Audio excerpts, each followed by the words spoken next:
Welcome to Midnight Menu Plus One. I'm Ray Canada. And I'm Margo Moss. Midnight Menu Plus One is a food lifestyle show on the podcast network, It's NewOrleans.com. Tonight we're at the Nola Tap Room in the Irish Channel.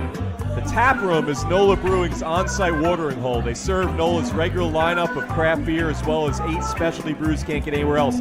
They are like minutes away from moving into their new facility too, next door. It's almost done. I bet you by the next time we tape, we'll be in the new room next door. Yes, and the tap room is open 7 days a week, weekdays from 2 to 11 p.m., and weekends from 11 in the morning till 11:30 p.m.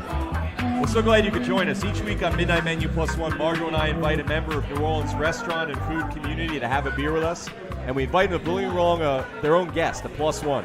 We never know who the plus one's going to be. Sometimes a friend, a neighbor, a family member, a fellow restaurant colleague. Well, our special guest tonight on Midnight Menu Plus One is Gia DeLeo of Green to Go. And if some of our listeners are having deja vu, we did have her on as a guest a while back, but she was so awesome. She's going to be our first, I think, official repeat guest. We've had some people come back as someone else's plus one, but I think you're the first time in the 3-year history of the show that we've had somebody be the same person be the main guest twice. Wow, I'm really honored. Thank you, guys. Yeah, I feel honored for that. But yes. so glad to have you here. Thank you. Green to Go is such an innovative, exciting thing, and I know you're starting new chapters of it now. Yes, thank you for having me. First of all, I love being here, and yes, Green to Go has done another expansion from the last time that we talked, and I'm tickled about it. So last time we talked to you, it was your kitchen basically, right? And that was it. You were basically on a bicycle and now you have a brick and mortar place, right? You have an actual Yes. Green to Go. So we've expanded, I guess, 3 times. I started in my guest house kitchen and would make everything there and load it up onto the bike and then ride around selling my wares, as it were. And then shortly after that, I was asked to go into the Uptown Jewish Community Center's kitchen and take over their cafe, which I did. And then we quickly outgrew that space. And so now we're moving into our second location, which is our very own brick and mortar in the CBD. So now are you still in the JCC too, or? Yes, I could not leave and disappoint my customers. We have so many loyal customers who go there, and I swear many of them tell me, the only reason why I work out is because that I know afterwards I can go downstairs and get your food. So they laid some Jewish guilt on you. Yes, so I cannot leave. So you can still get delivered if you're within how many miles of the Uptown location? Generally, it's about a mile, but we have different routes we take on different days, and our customer base knows to expect us on their designated day, and they'll pre-order their stuff. I've looked at the menu and I want 3 of these or 2 of those, and because they know it's all fresh and seasonal. So share with us a little bit about the difference between the brick and mortar. Has your model evolved? Definitely. What are you going to have there? And so the brick and mortar is going to be an expansion. When I was on the bike, I did about 2 salads. That was it, because that's all I could really fit. Then we went into the JCC and we did 2 salads plus soup from scratch and an entree and breakfast. And now we're doing the next expansion. So we're going to have our original salads that we started with that, are all named by colors. Right. I remember the black and gold was phenomenal. You've had the black and gold, One of the best salads of my life. And then so we're going to have, instead of only having 2 salads on the menu, we're going to have 8 to 10, depending on what's in season and our standards. Plus some of the things that people have come to expect, like we make all of our hummuses from scratch. We make all of our soups from scratch. We're going to do breakfast on a larger scale.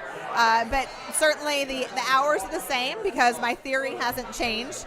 Everyone wants to eat healthy Monday through Friday. So that's our business model. Breakfast and lunch, Monday through Friday. Yeah, and the best restaurants that have lasted the longest in New Orleans have paced themselves, you know? Casamento's has been around 120 years or whatever it's been, and they're open like 25 hours a week. You really got to give yourself some time off. Oh, I agree. And I think not only that, but it's so important to my staff. You know, it's critical that all of us have a life. And that's the way I want to live, and that's what I would never ask anything more than what I'm prepared to give from my employees. Huh. Now, aren't you like supposed to be bottling salad dressing or something too? Is what I heard. Yes. So we had so much demand for our salad dressings that we actually launched our own line of salad dressings. We went with our 4 most popular salad dressings out of like 30 that we make, and they have done tremendously well. We're just trying to keep up with the demand, and they will be stocked at our downtown location. They're stocked at the JCC, and then we also deliver to Well in Metairie. Wow. So are you looking into grocery stores then too, or? You know, I've thought about it. I'm not quite there yet. That requires a whole nother level of production. Oh, because you have to have just more volume. Yes. Ah, okay. So I'm not sure. You know, right now I'm content, and when I started doing the bottling, I told myself, okay, if I can just sell 10 bottles of salad a week, I'll feel happy. And like the first week, 50 bottles were gone. And I thought, oh gosh, I've done it to myself again, you know. And do they require refrigeration, or are they? They do require refrigeration, and okay. You know, because they're made without any preservatives. You know, they're not going to be one of those things that you pull off of the dry stock in a grocery store, and you know, will keep indefinitely. We're going to put some headphones on because history has been made today, not only in having you be our main guest twice, but also this is the all-time loudest audience we've ever had. My own crew are to blame. The crew of the Rolling Elvi are having their annual meeting here, and it's like insane. We got 60 people drinking beer and yelling right behind us, but that's a lot better, isn't it? That sounds great. Thank you. Yeah. Okay. Well, you know what you should do? Okay, I don't know anything about business, but here's what I think. Like, if you can't go like with high volume, then you got to go for a high price. You ought to just do like 5 bottles of Langensteins, right? But price them like $30 a bottle. And then if they don't sell right away, you know, what are you out? But I mean, if they do, you just make a killing on that. Well, you know, we like to expand to, you know, as broad of a market as we can get. And I have a lot of my customers who tell me, you know, like, I'm really tempted to drink the dressings. So if you're using it as a shot, yes, it's going to go a lot quicker. But if you're going to use it just as your salad dressing for your lunch or your dinner, you know, that's an appropriate amount. You know, 8 ounces for a dressing is appropriate to last you the full week, unless you're downing it. Well, you can start here at Nola Brewing and see if they want to. They can have a tap salad of it. Shot. Right. Mm-hmm. Wow. So do you have an estimated time we can tell our listeners of the opening? Or? Well, fingers crossed this week. This week? This week, yes. Met Wow. with the fire marshal today. He approved us, and tomorrow we're meeting with the state health, and hopefully that goes smoothly, and then we can open at the end of the week. Because things always go smoothly and swiftly with New Orleans government. That's the reputation that we have internationally.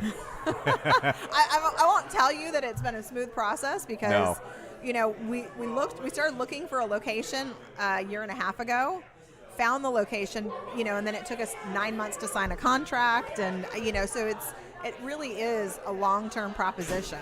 Well, you got a prime spot there. That's a really nice spot. We do. Well, you said, maybe I missed it, but you said in the CBD, but what is the exact location? So the exact address is 400 Poydras. So the cross street is Poydras and Magazine. Yeah. And what's really nice is we're on the back side of a high-rise, and we're actually like on Lafayette Street. So anybody who's walking down to like Lafayette Square, you know, they walk right by us. The federal courthouse is there. It's just a phenomenal location. Yeah. And I have to say that the folks in the building have been wonderful. And all of the tenants have come down and said, you know, we're so excited for you to be here, and we're so excited to have a healthy option. It's all that glass, too, on the side of it, so everybody can see what's going on. It'll draw people in. Yes. And you're only a block away from where they plotted to kill Kennedy. Oh, I did not know that. Yeah. That was like 400-something camp. Oh, really? Yeah. Okay. Interesting. Yeah. No, it's. I just had to throw that in. I don't know why. I think that's great. Fantastic trivia. I'm going to have to look into that. Years from now, they'll be talking about that's where Green to Grow got started, though. That's right. Good, yeah. And it's going to be called Green to Go. Yes, Green to Go. Awesome. Well, your plus one is here. Why don't you introduce her and tell us who she is and why you selected her?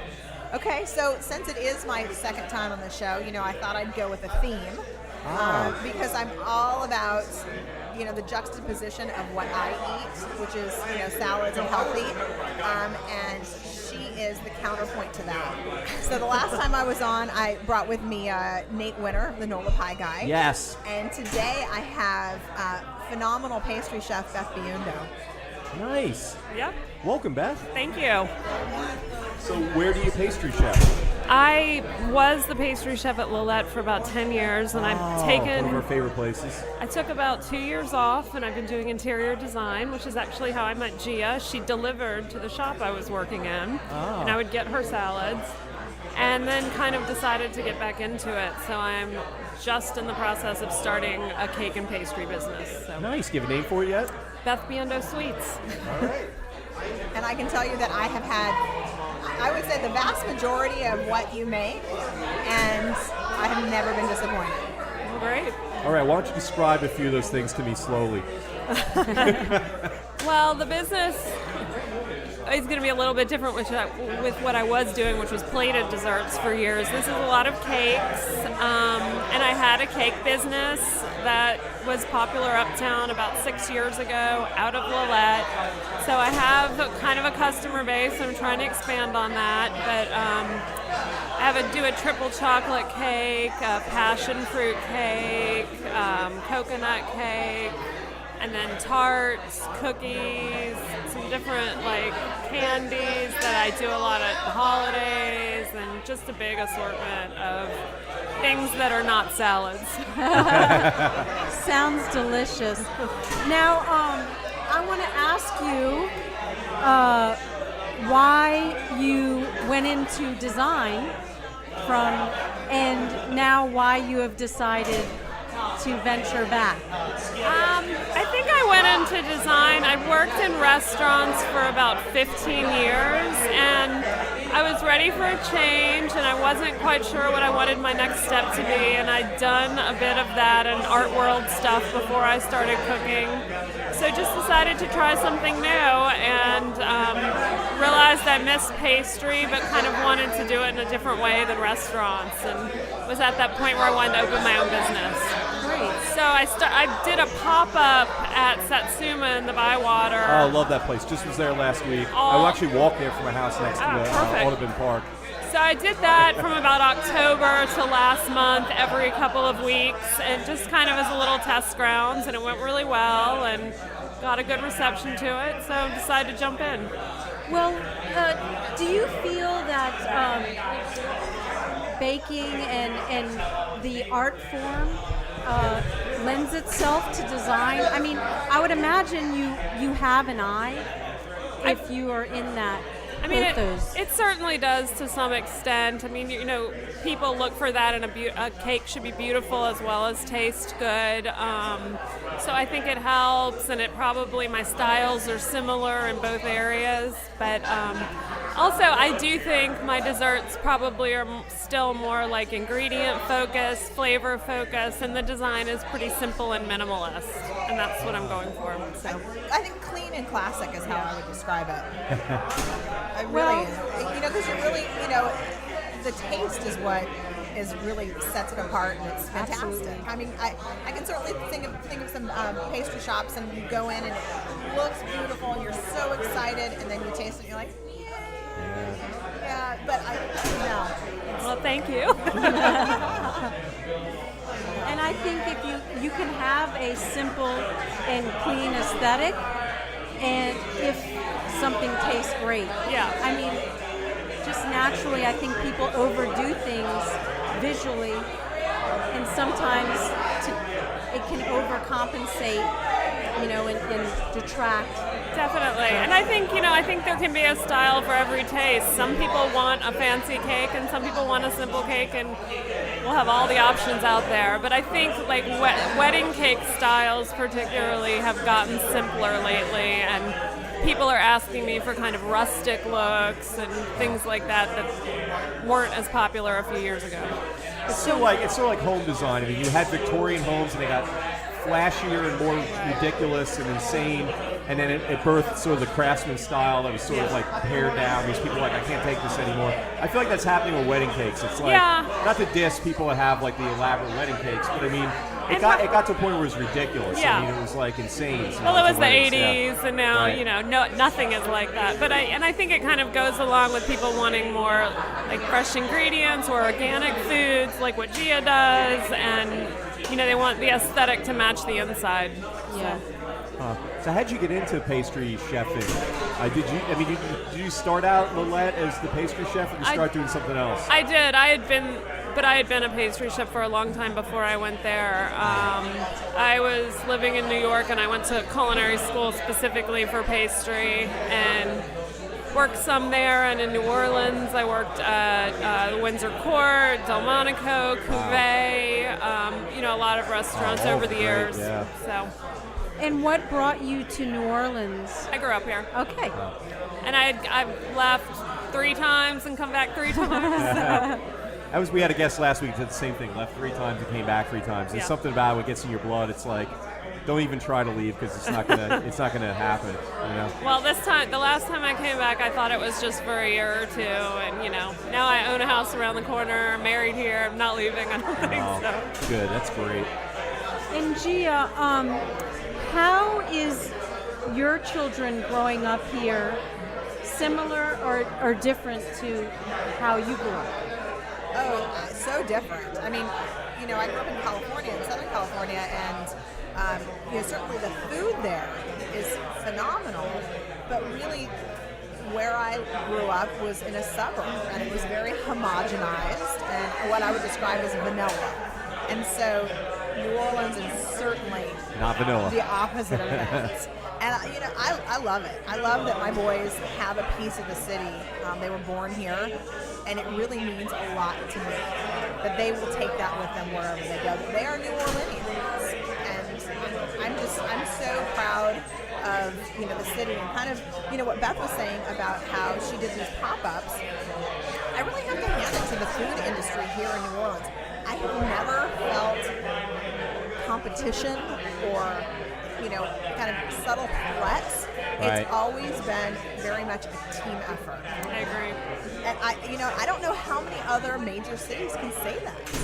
We hear that from almost every guest. Every time we ask, they love to sort of plug their competition.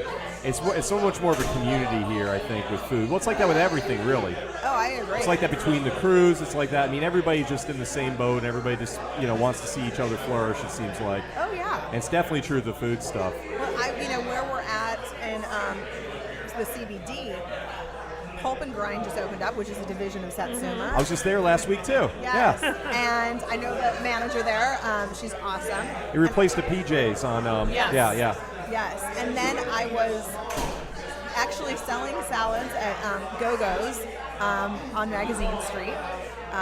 And Go-Go's jewelry. Okay. Mm-hmm. Go-Go's a regular. Yeah. And that's Margo's nickname, Go-Go. Go-Go. It's from her dancing days. And the owner of St. James Cheese Company was there, and she bought a I was salad. there today for lunch. You're naming all the places like you follow me around. That's weird. And she said, oh, we're moving to the CBD. And I said, fantastic, we're going to be a couple blocks away, and the same with, Pulp and Grind. You guys need something? You're short something? Holler. We'll help each other out. Yeah. That's beautiful. It really is a camaraderie. That's awesome. Now, you didn't come here for food, though, right? You came here for law. Is that what it was? Did you come here for law school? Or I knew you were a trial lawyer for like 10 years, right? I was a trial lawyer for 10 years. I actually, I came here initially just to visit a friend. That was 21 years ago. Wow. And met my husband that weekend. That weekend? That weekend. Well, there's got to be a story there. There is. That's a whole nother. You're afraid your children are going to hear, yeah? And so then I just kept coming back to New Orleans, and the city certainly draws you in. and ended up getting married here, and lived in San Francisco for a while, lived in Chicago for a while, lived in DC for a while. Great places. All great places, and wound up back here. Nice. Wait, so did you go to law school here then, or no? No, I went to law school in San Francisco. In San Francisco, okay. And then practiced in Chicago. Okay, so you never practiced in New Orleans? No. Okay. Napoleonic Code is completely foreign to me. Now, I have a question for Beth. Yes. Now, where were the 3 places I know you said New York. Where else did you? I lived in Dallas, Okay. college. Okay. So Dallas and New York twice. So.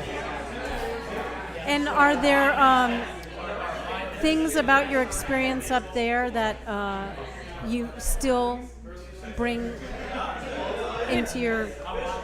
I think so, and I still have friends up there, so I go up once or twice a year, and it's always fun to see the food scene. But I do think, like, when I used to go up there, it was so much different from here, and there was so much to see, and I think that's true less and less. I mean, we're catching up, and everything's becoming probably less different, so it's nice that, when I go up there, I don't feel so backward or that the city is so backward. I mean, it's not like we're not getting all the same food trends, so. Right. But it is fun, and there's just more, so there's always stuff to see, and I have friends in the food industry up there, so that's fun. Do you find friends from New York take more notice? I mean, New Orleans has always been known for its food, but do you find that any of your friends or peers are moving from New York to here, or spending more time in New Orleans?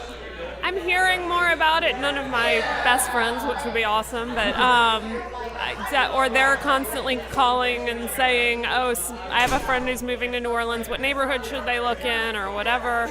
And so there is like a New Orleans, New York connection going on, and kind of a migration, but. I would agree. I think there's a lot of folks coming from the East Coast, and I think part of it is the medical community, which is expanding so much, and part of it is the movie industry. Yeah. Which are all good things to this area. And do you feel? I kind of think that opening up a brick and mortar or starting a business here is easier than doing it in New York City. Certainly. Oh, yeah. Well, I mean, cost and competition, and I mean, there's still uncharted territory here. There isn't in New York. I mean, not really. And, the costs are so much less. And, I can't imagine going to another city and just being able to call chefs I know and have them give me their business plan just to help me out. Wow. Yes. It's so much. I grew up there too. So it's so many, I grew up Staten Island and then Long Island and the burbs or whatever. But I was. You go up there, you just feel it in the air. It's so much more competitive. Yeah. Even your friends can't be that happy for you when things happen. You know what I mean?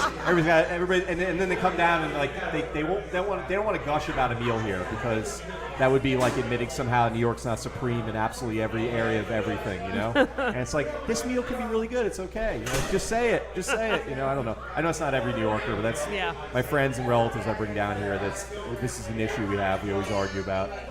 That's funny. Yeah, I don't know. Every place has got their distinctive whatever. We got our quirks too.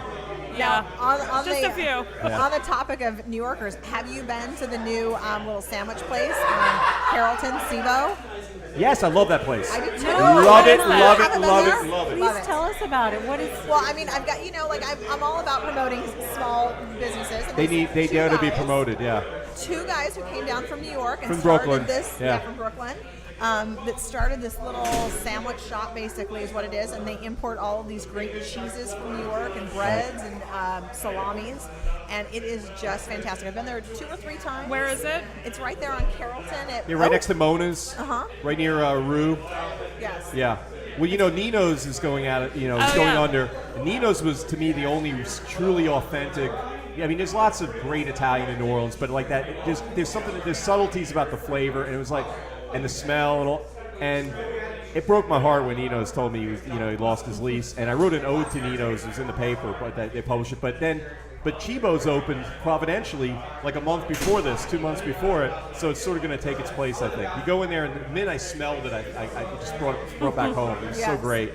They're the real deal there, yeah. They are, and and the really nice, good young guys Good that people. you want to see succeed. Yes. I'll have to check that out. You will. My office is in Mid-City, right near there. Yeah, that's a good plug there. Well plugging them. Yeah, I always have to plug, small local businesses. Yeah. Feel there was really, really, really good too. Yeah. Jeff, do you have any favorite places in the city?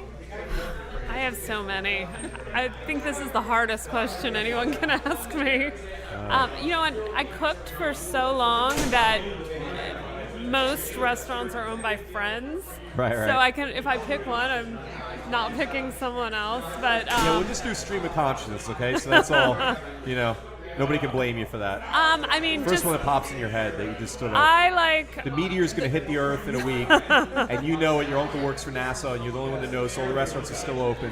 Where are you going to go your next meal? Well, I'll just say I love that we have so many more ethnic options that we never had. I love Colombian food that we have. Yeah. I like Baru and Yes. on Aretha Castle Haley. Maíz. Cafe Borrega. And Maíz. Oh, And yeah. I like, all the Vietnamese, and I like to travel to Asia, so I just discovered on the West Bank Banana Blossom for Thai food. Yes, they are that very was good. incredible. So I'm glad that we have we've always had good, I think, like super casual po' boy type food and then upscale food, but I'm glad we're getting like some really awesome ethnic food too. Right. Cool. Now I said maize, but I'm not sure. Is it like maize, like corn, or maize? I don't know. Okay. So if we're saying it wrong, it's Arepas. my fault because I We're going to led get some you to email that. about this, yeah. And I think I mispronounced. Is it Chibo or? I think it's Cibo? Chibo. It should be Chibo. I think it's Chibo, yeah. There's actually a What is Chibo in Chibo? New York. Yeah, is it might even be them. It's CIBO, yeah. And the confusing part is there's a Japanese place like up 2 blocks from there. Called It's Chiba. Chiba. That's right. That's spelled differently, but it's pronounced the same, which is And the that's different. not Japanese; it's Vietnamese. You sure? Oh no, Chiba. Yes, Yeah, you're Chiba's right. like a sushi place. I'm thinking yeah. of the Vietnamese place on Oak Street. The one. Oh, the one across from Satsuma.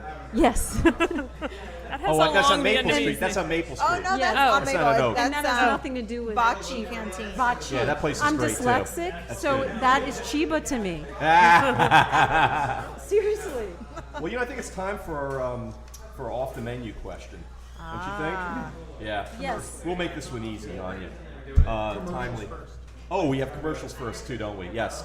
Well, listen, on page 3. We have to stop for a moment and thank again tonight the Nola Brewing Tap Room, the watering hole of the Nola Brewing Company on Chapatula Street in the Irish Channel, where you can get all of Nola Brewing's beers plus another 8 specialty beers you can't get anywhere else. And let me tell you about our friends at Petite Pet Care. While you're at work or on vacation, you don't have to board your pet. He can stay in the comfort of his own home. For loving care when you're not there, Petite Pet Care. Think about how many pets you've made happy over the last few months with that, Margo. Listeners have heard that and had a more satisfying pet experience because of your sharing. Thank you for that. Well, look, it's time for Off the Menu, and we had the loss of B.B. King this week, sadly. So it made me think of a question about that. I wanted to ask you, Gia, if you had a chance to have a personal VIP pass, you could bring back from the dead one of the following musicians, and you get to have, you get to host, you get to hang out at, let's say, Tipitina's with them. What would it be? Would it be? I can tell you who it would be. Who would be? It would be Nina Simone. Wow, that was fast. Well, I'll tell you. She was not on my list, but that's a good one. So she was in. Beats Ernie Cato, beats Elvis, beats everybody. Yeah. Oh wow, okay. Mm-hmm. She's awesome. Okay, let's hear about it. So when I lived in Chicago, she was playing a very rare appearance, and she had come in from Paris where she lived, and I told my husband, I said, I really want to see this show, and he balked. And so we didn't go, and then she passed away like a few months later. And so I've never let him live that down, no, have I'm you? not one to hold a grudge. Like, I don't really, once I say my piece, I'm done. But I don't think I'll ever get over that. Maybe in the afterlife. Perhaps. All right. Okay. Beth, what about you? I want to see who's on the list. Oh. Wow, and I blanked out. I didn't actually, I had it in my head. I wanted to jot it down there. Well, I want to Okay, know well, what culinary person that is deceased that you would want to spend the evening with if you could bring them back from the grave. Oh gosh. Chef Austin, or I don't know. It wouldn't have to be New Orleanian, huh? I guess I probably wouldn't think If of they're going to cook you a meal.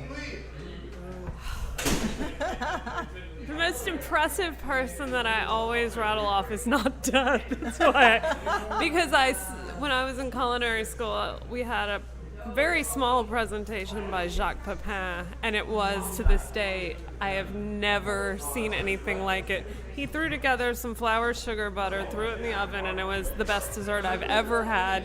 He was just talking, he looked completely distracted. He's not dead. But it was... That counts, though. But it was so... I think it does.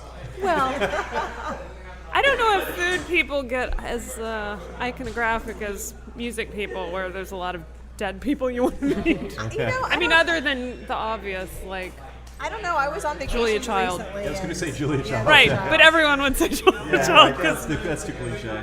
I mean, I was on vacation recently, and Daniel Boulud happened to be staying at the same location we were. I have And, sat like, at dinner with him, and he yes, is incredible. He is. I've also had him spray me down with champagne after the James Beard Awards. Oh,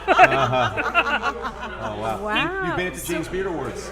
Yeah, and I think it was 2006. They had all New Orleans chefs cook at the James Beard Awards because of, I think, Katrina. So we did the whole reception, and You cooked at the James Beard Awards. How scary is that? That's like doing the music or the dance for like the Oscars or something. Well, you know, it's not That's scary crazy. because they have so many parties in between. You're just rolling on through. They're all drunk. They can't tell the difference. We were out all night and then got up and made 800 panna cotta. So, Wow. Wow. that has to be a highlight, though. oh, it was very cool. Really awesome experience. And then went to the awards, and then we're out all night again. So. Wow. Now, how big is the room? Are they in like a giant? Well, they moved them from New York. They were in Chicago this year. When I was there, they were in a hotel. Then they moved them to Lincoln Center, and now they're in Chicago because Chicago basically petitioned and won them. Nice. So I haven't seen them there. Hopefully I will. Maybe we can get them to New Orleans someday. At the Sanger or something. I don't know. Where would it be? We don't have a venue big enough. We I don't have think- anything like the Lincoln Center. Yeah. Convention center. It'd have to be Convention Center. That's what it'd be. Yeah, it's a little soulless though. Or the Hyatt. Yeah. Oh my gosh. Yeah. I mean, we got lots of beautiful venues, but not beautiful venues that are that big. It's Lincoln Center. Yeah. Yeah.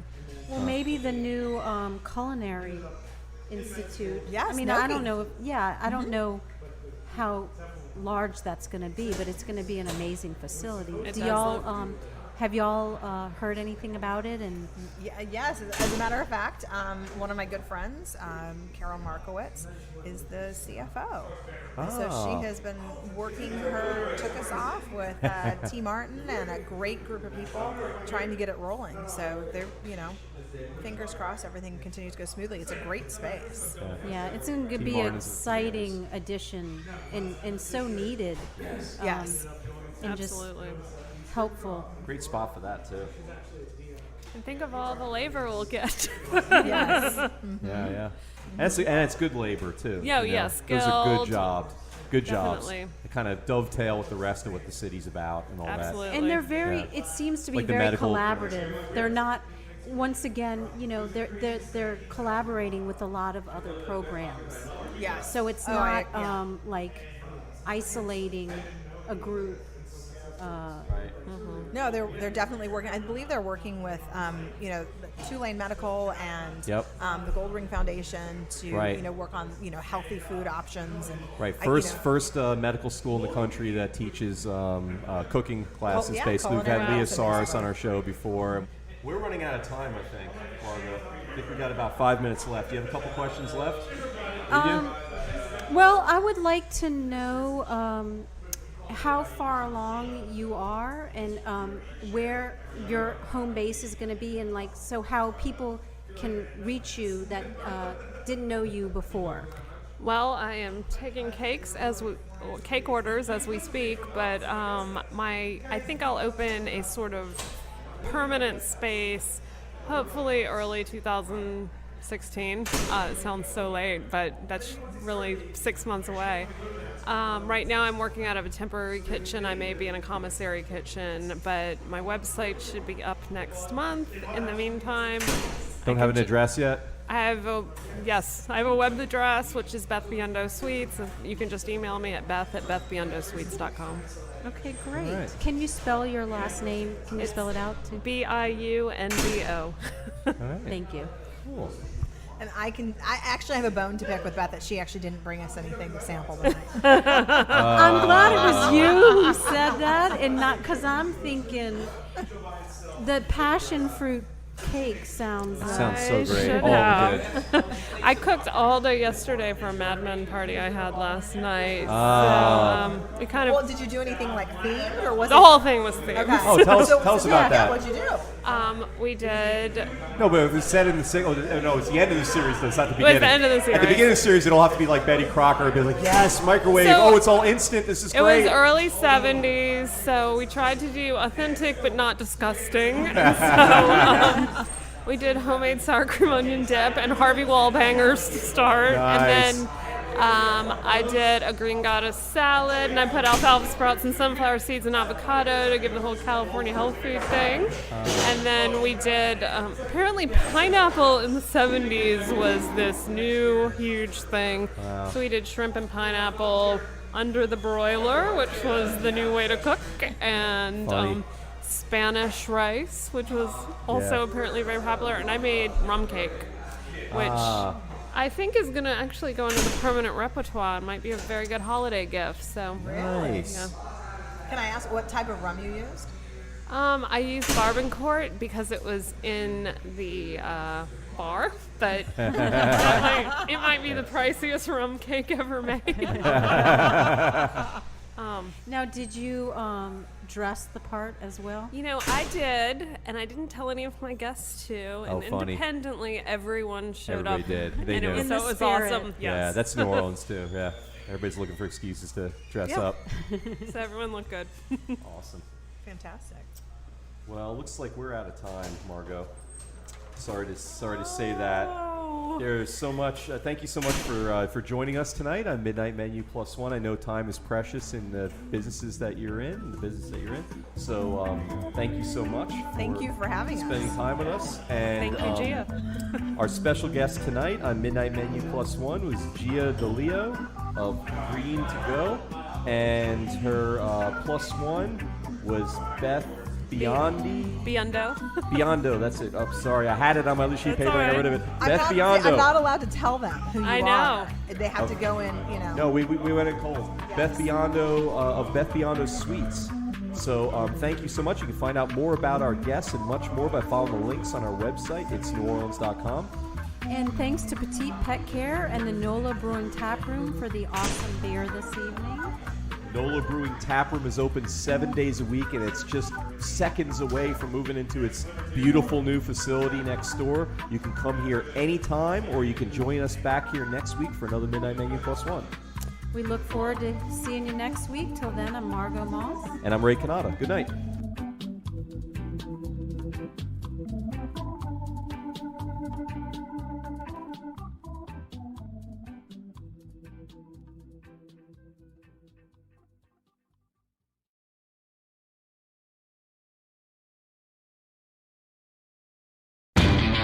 You know Labor Day signals the unofficial end of summer, but not the end of your outdoor projects. Lowe's helps you do it right and helps you save with Labor Day deals throughout the store. Shop now and get 2 bags of Stay Green potty mix for $12. And keep your lawn looking neat and trim with a Craftsman 2-cycle 17-inch gas string trimmer, now $20 off at just $119. Whatever's still on your to-do list this Labor Day, do it right for less. Start with Lowe's. Offers valid through 8/28. Soil offer excludes Alaska and Hawaii. U.S. only.